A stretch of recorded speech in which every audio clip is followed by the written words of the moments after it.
All right, hello everyone. My name is Bianca Brookes, and today I have a very special guest. His name is Bobby Ashley. Welcome to Trading Hey, Photos, how you Bobby. doing? How you doing? I'm wonderful. How are you today? I'm doing good. I'm so proud to be here. My first time here. Yes. Yes, and you also told me when you were in the green room that that was your first green room, so Mm-hmm. yay! I'm super excited to have you on. Thank you. I'm proud to be here. Thank you. So first, I want to tell you how proud I am of you and everything that you've accomplished. I know Thank that your you. family is very proud of you. Very, very, very proud. They remind me every day. Keep going. Keep soaring. You doing an amazing job. Lead by example. So proud of you. So young. So, I'm very honored and grateful that this everything has been happening. So yes. So tell us, how did you get involved in directing and Mm-hmm. writing? Just how did you get into the business? Well, I'll say this. When I was like 8, 9 years old, I used to watch, Boys in the Hood, Minister to Society. Again, my mother allowed me to watch the movies. So basically, I used to envision my name like in the credits, written by Bobby Ashley, directed by Bobby Ashley. I used to watch TV shows as Girlfriends, The Parkers, Moesha's, and at the end when at the end of the title sequence, they have the creator's name. So I used to envision my name there, and it was like, is God telling me this is what I'm supposed to be doing for the rest of my life? So at the age of 12, that's when I started to write in my journal, and these journal entries transitioned into stories. Age of 16, in high school, I shot my first short film called Thicker Than Water. And then from there, I just continued on to just create projects, network, build, watch movies, write bad scripts. And then eventually became better at it because I just was like, this is what I'm going to do no matter what. Told my mom, and she said, okay, baby, I believe in you. You're going to go forth and you're going to pursue. And just know that the support system is here. So, yeah.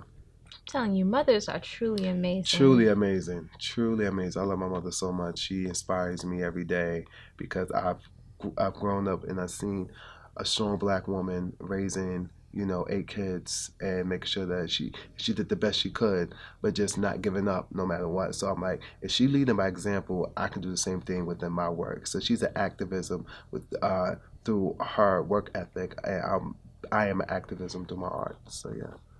Oh, that is amazing. And you know what's so interesting about you saying that you would see your name in the credits and everything? It's like you manifested it. Mm-hmm. That's really Yep. amazing that you were doing that from a young age. And Yep. a lot of people don't know that, but they subconsciously manifest their reality. Yep. Yep. I always tell people, we all are born with a purpose in life, and sometimes it'll be hard to find our purpose. It's like a diamond in a rough, but when you find that diamond, you have to dust it off, put it on the pedestal, and let it shine so bright, so that as we continue on in life, that's just a kindly reminder of why God gave us the gift that He gave us to begin with. So yeah.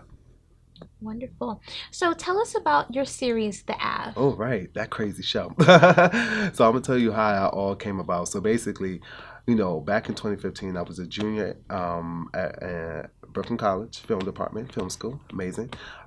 So I basically was like, I see these shows, but I'm not seeing a series that really based out of Brownsville, Brooklyn. I want to be the first. We all, we love being the first. So basically, I said, I'm gonna create this show. So the Ave centers around a group of entrepreneurs who are striving for success, want to open their own businesses, but they're tied into the check fraud conspiracy. So aspirations are high, but they can lose it all. So basically, it's like a who can you really trust while trying to build an empire. So that is the whole premise of the Ave. All right, so Brownsville, never Yes. ran, never will. Crazy, I'm crazy, sure you have crazy. some interesting stories. A lot of stories in that crazy neighborhood that I truly love. Well, I'm trying to see where to start. When I was little, it was I was walking and my mom told me to go to the store.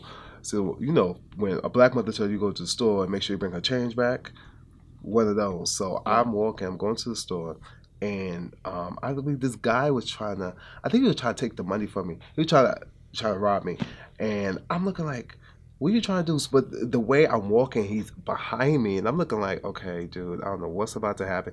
So I ran back to my mom and told my mom. So my mom, as protective she is, she said, "What? Who is this person?"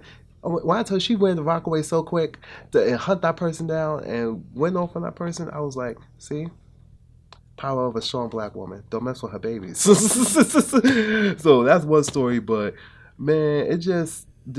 But I've seen craziness, of course. I've seen heartbreak. I've seen, arguments, but I've also seen those type of stories that inspired me to be like, you know what?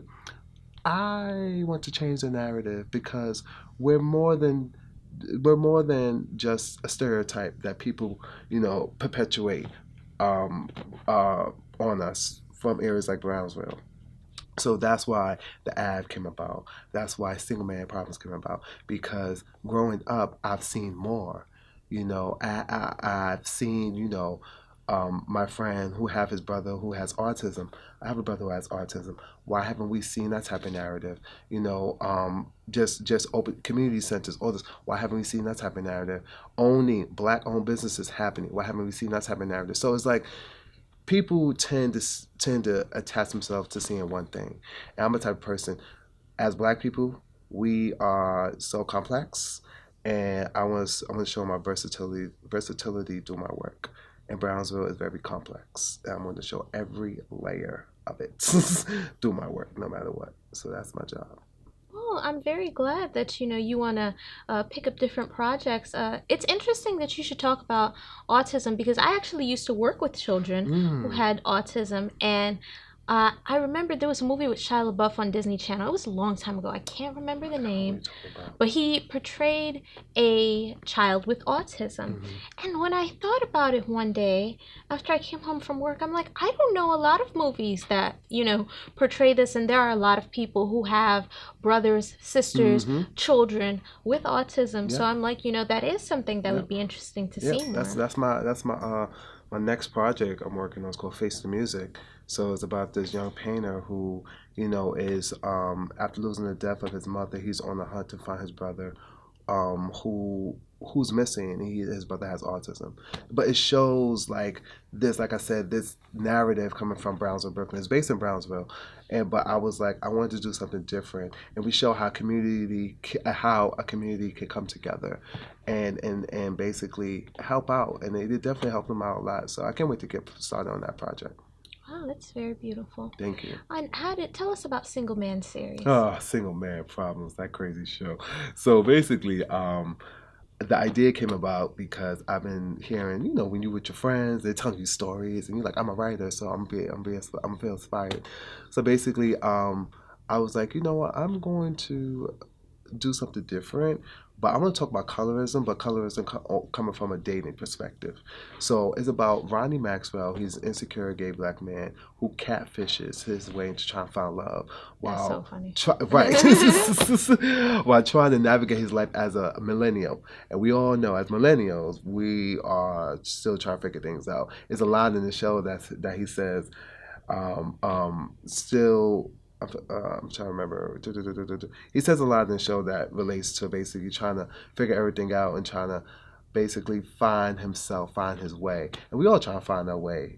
So that series, I wanted to be funny. I wanted to be, at the same time, carry a message. Because I'm a fan of the old school comedies. I'm talking Moesha. I'm talking Different World. Fresh Prince. So what I love about the back in the day shows is that we can laugh, but we walked away with a message. So I want people to walk away laughing, but having a message. So it's this episode that I directed in Single Man Problems. It will be coming out next month. It's titled Prep for Us, and people know about prep, but not a lot of people really know about prep in depth. So we will be diving into that, in that episode. I can't wait. Oh, wow. All right. Well, congratulations on Thank you, that. thank you. Now, did you see the BET Awards recently? Yes, yes, yes. And I will say it was a great awards show. It was great. And I have my moments. Have a lot of moments. All right. Now, Tyler Perry was talking Yes. about the importance of Oh. owning Mm-hmm. your work. Yes. What do you think of that? He's absolutely right. You're absolutely right because as he said, why are we fighting to have a seat at the table where we could be building our own empires? We could be building our own movie studios. We could be building our own production companies. We could be owning our material. Why are we selling and then becoming work for hire? No, let us. It's good to receive the check, but I want to sign the check as well. So I wholeheartedly 100% agree with him. I own the Ave. I own Single Man Problems. These are the distribution deals I have. But legally, I own all of my stuff. And I will continue to do that because at the end of the day, I'm thinking about generational wealth. I'm thinking about my younger brothers, my children, my children's children, at the end of the day. So I'm not going to sit up This man here is and smart. Look at this sell smart myself, black man. Yes. short and say, oh, dang, I'm thinking about the now. No, I'm thinking about 5 and 10 years from now. My mother always told me, if your mindset is set on the temporary situation, then you will never grow. So get rid of the branches and the leaves and get you a couple of roots to hold you down. Those roots is the knowledge of knowing and growing and understanding that, hey, I know my worth. I know how much my projects are worth. So it's going to stay under my umbrella. So I wholeheartedly respect Tyler Perry, and I hope one day that I can meet him, sit down with him, and have a conversation. Not on some put me on, but on some brother. Tell me, share some of your gems about ownership. And he said that. He said every new person coming to his business, he wants to invite them down to Atlanta so he could just sit down with them and talk to them. But the fact of the matter is, he came from nothing, and the first African American to own a major motion picture studio. We haven't met Warner Brothers. We don't know them. We don't know, the people behind Paramount. But we know, welcome to Tyler Perry Studios. Like, this man, I always tell you, you can say what you want about his work, but that man is a business genius. He genuinely understands how to run a business. He planted those seeds years ago, flourish and continuously flourishing. And I'm like, I can only respect him. And I've been a fan of his work, but not only that, a fan of how he moved. Because I've seen diversity and inclusion firsthand from his early work. And I'm like, okay, why is Tyler is the only filmmaker at that time is getting these black actors? Okay, blah blah. And just understand it as I gotten older, I'm like, wow, Tyler been screaming diversity and inclusion forever. Hollywood is catching on just a bit, but he's right. Build our own and open our own opportunities. Buy back our communities. That's it. Exactly. So, yes, you are a very smart man. Thank you so much. Now, something that you said that made sense is that people who create these projects are becoming work for hires. And I'm so happy that you mentioned that. A lot of people don't understand the importance of not only owning their work, but building their own. I mean, I've Yes. seen talented people who have helped create hit shows or Yes. helped create hit songs, and they're broke. And it's like, how are you What? broke? Right. Yeah, and then you find out certain things about the business, and it's like, okay, so I'm so happy to see black people learning about the importance of ownership and things Yes. like that, and Very important. changing the narrative. Yes, yes. I always tell people it's good to do the research and do the homework. Go online. Google's right there. Copyright, trademark, all those aspects when it comes down to ownership. I always tell people you can have a distribution deal. That's cool and gravy. But within that distribution deal, what are you getting out of it? Are they just giving you a little licensing fee and be like, okay, but we're gonna take your work down and put it over here. We're gonna give you this BS. Oh, really? No, no, no, no, no. I can do that on my own. I self-distribute the app on Amazon Prime. My situation here TV is my situation here TV. But again, I own both projects still. So you 100% own all your I work. also own the app, Single Man Pop, everything I own. I always tell people, if you're trying to do something, it better be on the spectrum of it's fully, funding my project. But if not, then why am I selling my rights to you? You giving me this? No, that doesn't make any sense. I always tell people, if I can do something myself, then why are you in my corner? So I'm like, No, I'm gonna continuously own my stuff. So yep, I own every single thing. I'm so proud of you. Oh my gosh. Thank you. It reminds me, I make a joke with my friends. It's called cashews, cashews. You ever been Right, right. to a baseball stadium and you're Yep. hungry at the moment and you pay this expensive price for these cashews and you're full now and you know it fills you at the moment, but then later on you're hungry. And you're like, dang, I'm hungry. And there's like, So it's like now you done spent all this money and you pay the price for selling your work and it comes back to haunt you always. Yeah. Or nothing. And it's like, dang.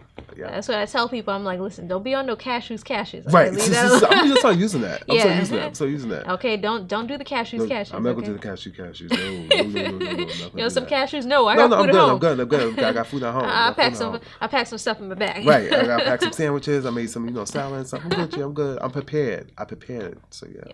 And I'm also happy to see you create your own work because I know a lot of people who they don't create their own work and they're wondering why they're not working and they're waiting for the phone to ring. And in this business, you have to create your own work. That's especially you said you self-distribute. You put your work on YouTube. You put your work on Amazon. I feel like there are so many tools available to us as artists right now that weren't available 10, 20 years ago. And it's like, why aren't people wake up, smell the coffee. It's been burning in the kitchen for quite some time now. That's listen to this.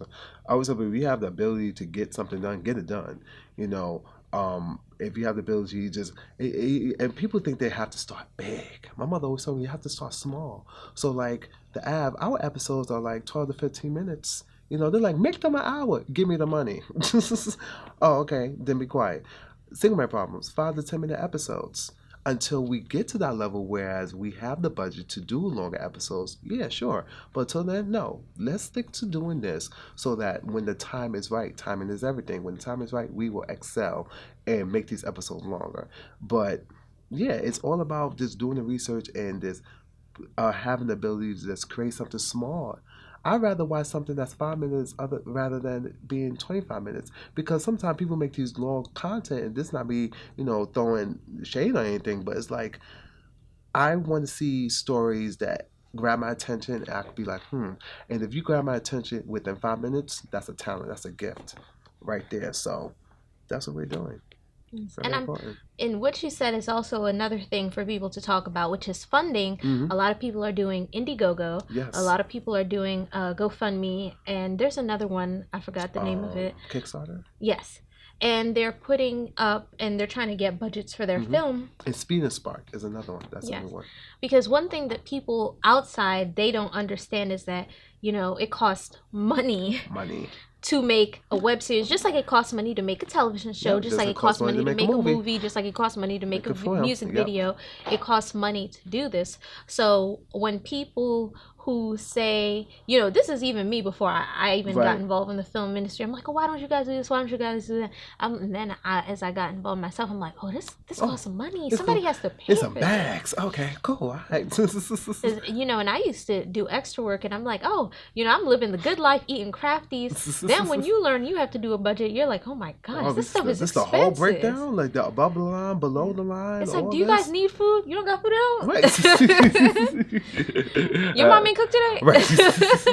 And then that's another complaint on social media. I went to the set, they told me to bring food. Oh no, we don't need any of that. So yeah, it's a lot. There's a lot that comes into it. But I always tell people, find your audience that's gonna be your ride and die. They're gonna be down with you for the cause, and they're gonna be like, okay, we support you.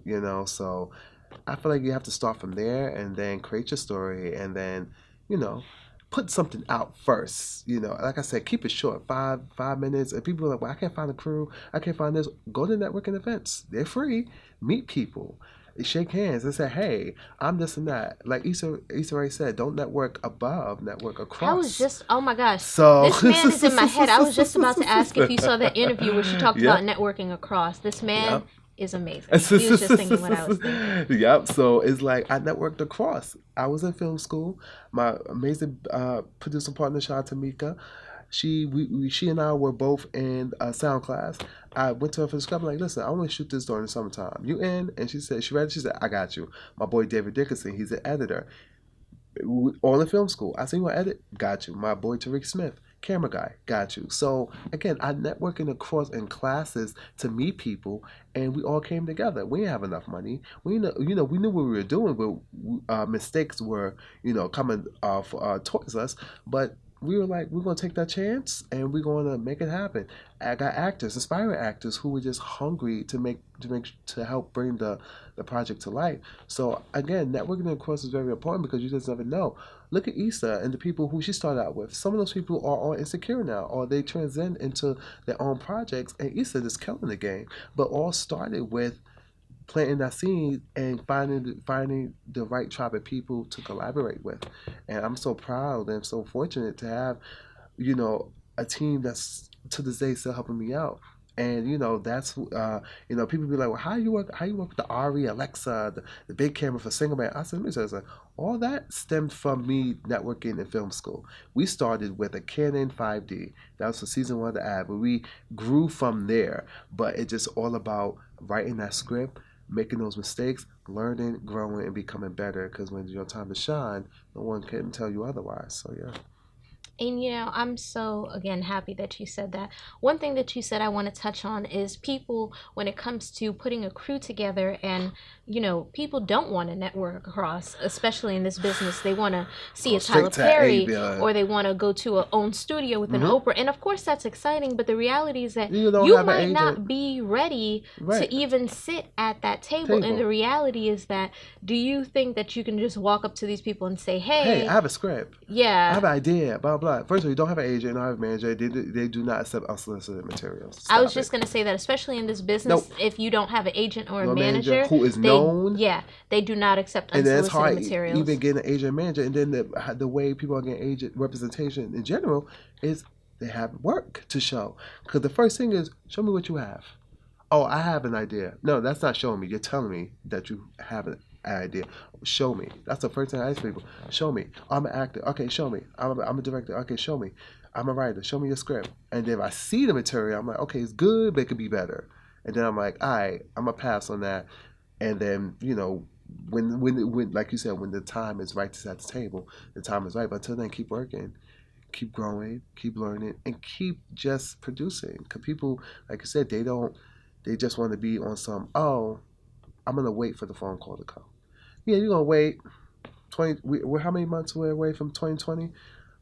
Another decade. So it's like, no, it's not Yeah, waiting. and time is of the essence in this business. Oof, it sure is. Tell me about it. Yeah, and that networking is important, especially when you meet people. It's like, okay, you know how to direct, I know how to write, she knows how to act, she has the connections. All right, let's put something together. Right. We should have enough pull between all of us to make something happen. Exactly. Because you never know. That person in there might be like, oh, you need a house to shoot at? Oh, I got you, no problem. Oh, you need blah, blah, blah. Oh, don't worry about it. I can drive. I pick you guys up. I get the equipment. Oh, my best friend, he does sound. He's amazing. I'm going to bring him on. Look at that.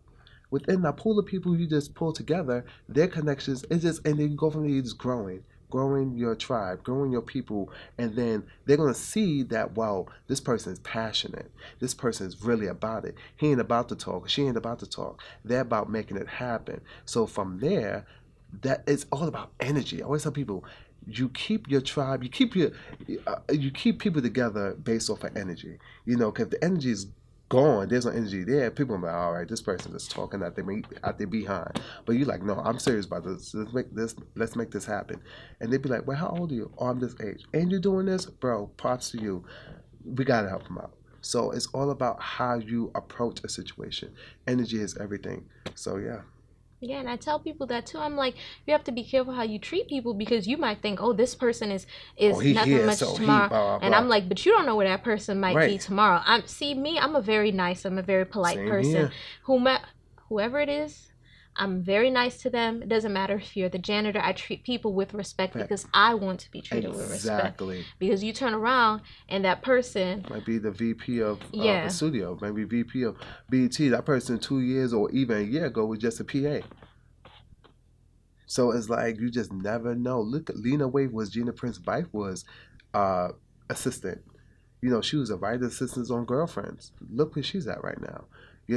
So it's like you have to treat people. My mother always treat people with kindness the same way you want to be treated, and it's like you can't ignore that. People just always, like you said, I walk around. I'm the same way too. Hey, how you doing? Blah blah, and because from there, it's just the matter of respect, and I was raised with that, and it's like you can't just walk around here, chip on your shoulder like, oh, I'm better than everybody. It's like, bro, God can swipe that chip real quick and Mm-hmm. remind you, He will humble you real quick, and He will bring you down to level zero. And He said, now, when I give you a blessing, do not treat it as your weapon. Your blessing is to open more doors and get further. Your blessings is not a weapon to put everybody else down. Because I'm going to take that away from you, and I'm going to remind you, you was here before I got you here. So don't you ever, when you get here, don't forget it here. Because I bring you back there. So, yeah. Amazing. So, something else I wanted to ask you now. I know you direct, I Mm-hmm. know you write, I know you produce. Do you have any other special talents? Do you dance? Do you sing? Oh, I don't sing. I try to attempt to sing. My sisters be like, Really? "Stop." You want to hit us with a note right now? Oh no, no, I'm He good. said, "Oh I'm not no." even gonna do that because my sister gonna watch He's it. Be like, like, "You I guys are gonna air told this, you. right?" Right? And my sister like, Mm-mm. don't do that. No. I'm getting into. I used to paint when I was little. Oh, So I'm trying to transition back into that. I want to become better at that. So painting is that, and acting a little bit. I want to take more classes to better my craft in that department. But yeah. So yeah, those are the two little nuggets, real quick. okay. And do you have any advice for other people who would like to get into screenwriting? hmm Read a lot of scripts. They're online for free. Read a lot of books. We have Save the Cat. We have The Anatomy of Screenwriting. We have, John Turby, all these different David Fincher, I believe that's his name. So all these resources. Lena Waithe has Hillman Grad, her website, would list every book course that people can take, scripts that people can read, and learn from the greats. Learn from the greats to become one of the greats. So yeah, that's my advice right there. And right. Um, Go to workshops, meet other writers, get know some other writers. So collaborate with more writers, and you guys learn from there. That's what I did with Robert. My writer partner wrote this script called The Sad Republican. I'm gonna leave it at that. So it was during 2016. I'm gonna leave it at that. So basically, I saw that script. It was hilarious. I said, "Bro, your writing is amazing. Can you come over here and you know let me help you?" And that's what we did. So always tell people, you just never know within those groups and the workshops who you gonna bump heads with, who you gonna rub shoulders with. That's the person you gotta stick with because y'all gonna be working, and when it's time for y'all to reach that next level, you're like, oh wow, we did that. So yeah, write, study, write more, collaborate with people, and just don't be afraid to share your work and get feedback. Constructive criticism, that's it. That's another one. I got advice from James LaRosa. He's the creator that Hit the Floor. I tweeted him. I said, "What advice you would give inspiring screenwriting?" He said, "Keep plugging away. Don't take the constructive criticism and ditch the rest." Meaning, take the constructive criticism that's going to better you as a writer, and ditch the rest. Ditch the that's not great. Blah blah. Bye. This is good, but this is how you can make it better, and that's it. Lena Waithe did that to me. So. All right, good. All right, well, it has been a pleasure having you here. Thank you. Thank you so much. Yes. Yes. Please tell the people where they can keep in contact with you. Hey people, how y'all doing? Bobby Ashley. You can find me on Instagram, Twitter, and Facebook at I am Bobby Ashley. And you can also binge watch The Av season 1 and 2 now streaming on Amazon Prime, over 25 million streams. And you can also watch my second show, Single Man Problems, streaming on Here TV, and my third amazing show called Beyond the Bar, created by Orlando Roy, streaming on YouTube. Have fun, support everything black owned, people. All right, thank you for watching Trading Photos. You can keep up to date with all our latest episodes at youtube.com/tradingphotos, and you can keep up to date with me at youtube.com/Bianca Brookes.